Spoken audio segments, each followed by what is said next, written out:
Yo. Terrence Crawford versus Israel Madrimov. No, hold on. Let me say his name correctly.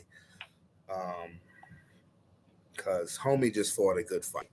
So Terrence Bud Crawford's first fight at the 154 weight pound division against Israel Madrimov. God damn. Okay. Uh, we're going to get this right. We are going to get this right. I need to see his name written down again. Okay. Let's see. I spelt it correctly. Okay. Madrimov. Okay. Israel Madrimov. Terrence Crawford versus Israel Madrimov. Fight just ended. And this was Terrence Crawford's first fight at 154 pounds, his first fight in nearly a calendar year since his destruction of Errol Spence in the super fight of 2023. Now, he was fighting the WBA junior middleweight champion of the world, Israel Madrimov. Get that right. And Terrence Crawford just won a unanimous decision, so he's made history. He's a 4-division champion now. It was a very close. I watched all 12 rounds of this fight. I had the fight scored 117, 111. Bud Crawford. It was not from me being biased in any way, not at all.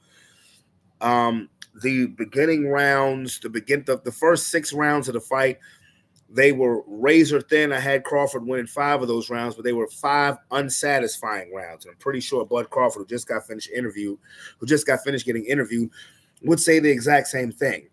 It was very unsatisfying rounds because Madrimov is a very unorthodox fighter. You know, this was only his 12th pro fight. He fought a long, extensive amateur career, almost like Lomachenko. He had over 350 amateur fights. And so when you have that type of clout and you win a couple of medals in a couple of different Olympics, you get title shots earlier than usual. I believe Lomachenko had a title fight in his second or third fight. But be that as it may, when I heard people comparing him to Gennady Golovkin, and I watched, a couple of fights. It's like, he looks like Gennady Golovkin a little bit, but if anything, his fighting style was more of that to me of a Sergio Martinez. Very unorthodox, herky-jerky, couldn't get the timing down. And that's really what happened in this fight. Terrence Crawford could not get his timing down.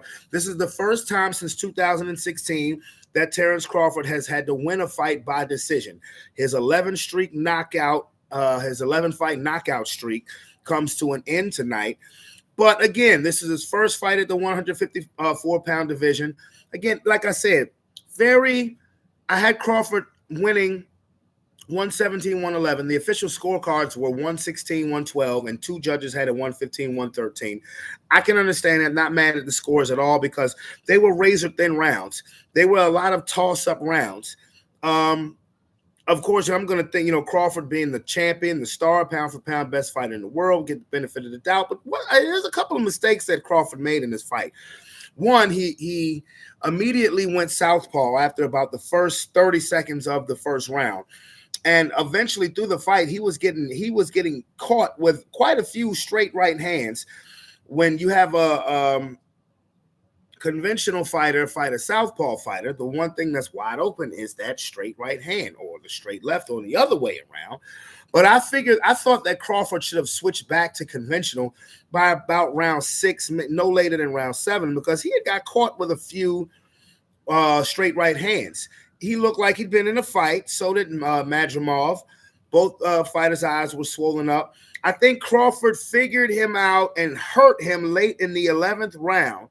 And Madrimov's trainer told him that Crawford was going to come and try to knock him out in the 12th round. And some of the commentators for the Zone kind of took that as, well, he's saying that because they may think they're ahead and think Crawford is going to try to go for broke. I took it as I think Crawford realized that he had hurt him in the 11th round and was going to try to continue with the assault.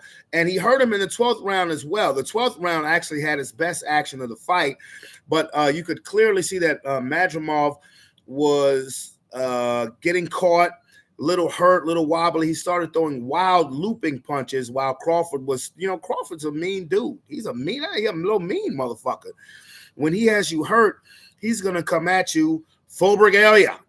But be that as it may, I guarantee you this, Terence Crawford going to do everything he can to never fight a fighter with that type of style again. I promise you that.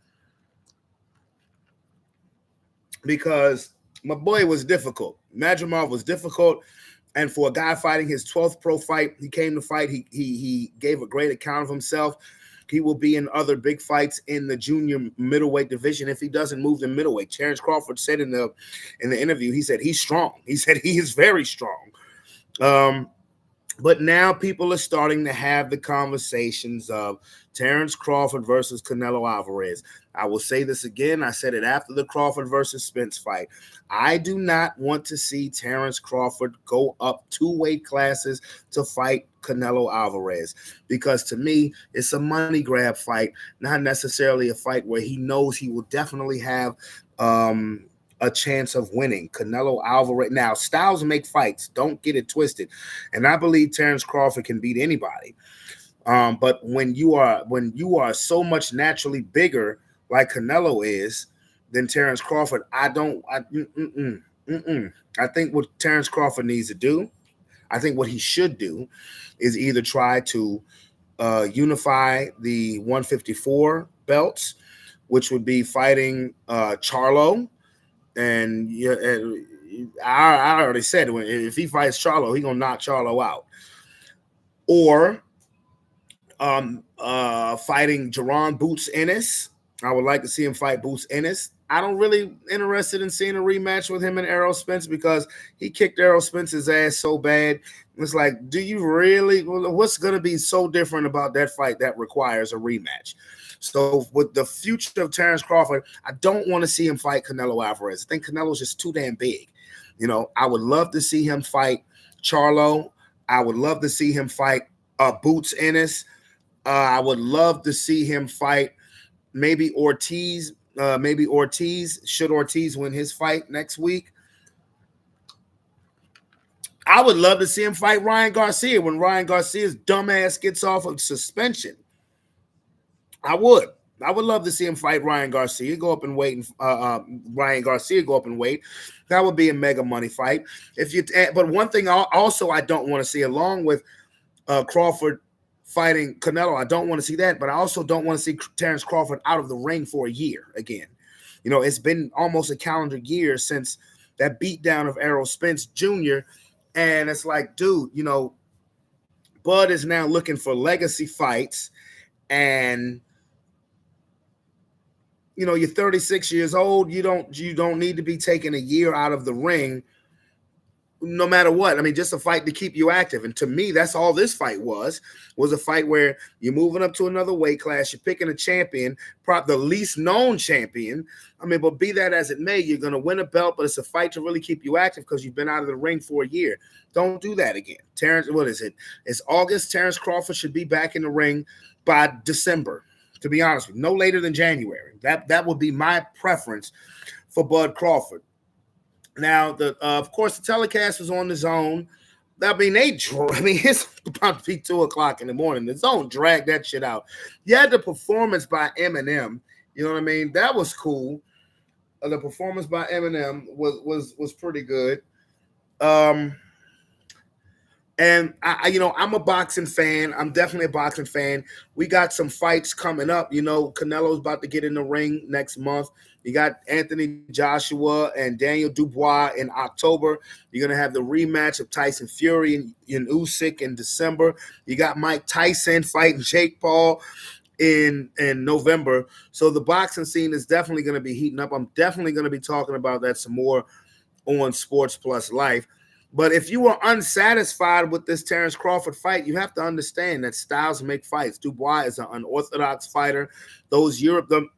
Another mistake that I believe that Madrimov made is that the European fighters, they focus so much on headshots. This could have been given what the scorecards turned out to be, Madrimov may have been able to pull this off had he invested some shots in the body and brought those hands down from Crawford a little bit. But that's a European fighting style. They focus so much on headshots. They really do. They headhunt. And eventually, and again, it took 11 rounds, but Bud figured him out. If he had figured him out, maybe by the end of the 8th, going into the 9th, he puts Madrimov out by the 11th, maybe 12th. But I mean, it is what it is. You got a Terrence Crawford 12-round fight for the first time since 2016. I have no beef with that. I just don't want to see him. I don't want to see him go fight Canelo again. I would rather see him fight Boots Ennis or Jermell Charlo. I would. That would be my preference, or Ryan Garcia. But I mean, Garcia suspended for he's not going to be fighting till next year. I don't want to see Bud fighting. I don't want the next time for Bud to fight to be August of 2025. Nah, I would rather see him fight again before the year is out or at the very beginning of 2025, not in the second half of 2025. But again, I'm sure Terrence Crawford takes the win and moves on with life. Again, these rounds were very unsatisfying. I had Bud winning. Let me look at my scorecard. What rounds did I have Bud winning? I had Bud winning rounds 1, 2, 3, 4, 6, 7, 10, 11, and 12.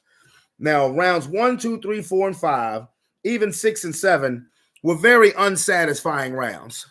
They were razor thin rounds. Micromanaging rounds.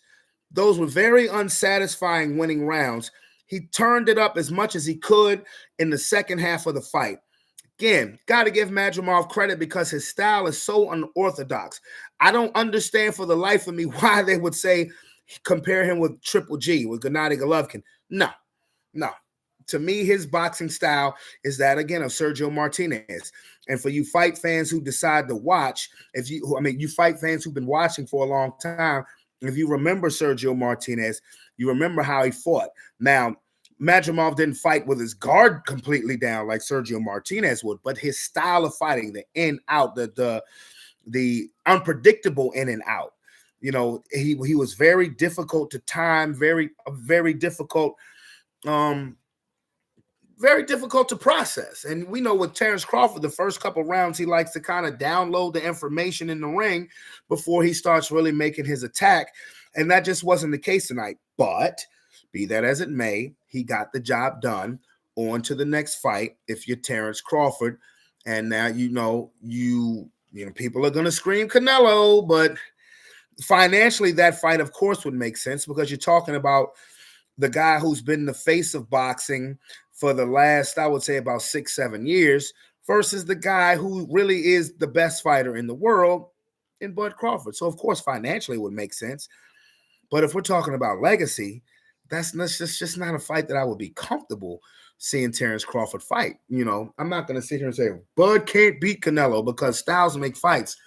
But the size fucks with me, okay? The size really messes with me. I just also heard that Floyd Mayweather is doing another fight, another exhibition fight with John Gotti III. Remember last year they did this exhibition and it just ended in chaos with Gotti's family talking that mafia gangster shit to Mayweather saying, we're going to get him. And I mean, I don't know if that was off a show, but they're doing another exhibition actually in like 3 weeks. So if I'm like if you're talking about Floyd Mayweather, bro, if you want to still fight, then fight professional, But I mean, I guess if I look at it from Mayweather's point of view, when you can get a bunch of money for fighting exhibitions, and it doesn't taint your record, and you really don't even have to train that hard. You just use your natural instincts because you're fighting people who really ain't that good at boxing. And like I said, and you still getting that bag, why not? But I mean, it is what it is. But I mean, look at Mike Tyson, 58 years old. He's about to fight Jake Paul in November, and that is a professional fight. But again, I mean, to each his own. But I just wanted to do a quick reaction video on this Terrence Crawford, Israel Madrimov fight. And Bud Crawford makes history, becoming a 4-division champion. He now is the WBA junior middleweight champion of the world, and we will see where everything will go with Terrence Crawford now. He's still clearly the best pound-for-pound fighter in the world. He is looking for legacy fights. He's looking for big money fights against big names.